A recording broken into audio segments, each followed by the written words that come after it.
أهلا فيكم أصدقاء المشاهدين بفقرة جديدة من فقراتي. اليوم راح أحكي بفقرتي عن العنب. ورد ذكر العنب في العديد من الصور والآيات. بسم الله الرحمن الرحيم. وجعلنا فيها جنات من نخيل وأعناب وفجرنا فيها من العيون. صدق الله العظيم. والعنب ثمار ناعم القشرة لبي عصيري، وينمو على شجرة خشنة هي شجرة العنب، وينمو على شكل عناقيد. يوجد في كل عنقود من 6 حبات إلى 300 حبة.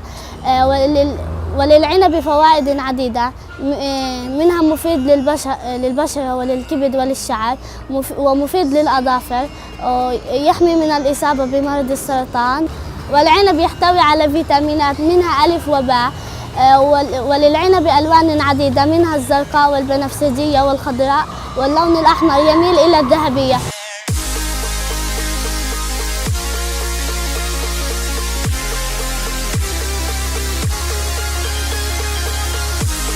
وبهيك بتكون خلصت فقرتي لليوم. استنوني الأسبوع الجاي بفقرة جديدة ومعلومات جديدة. مع السلامة.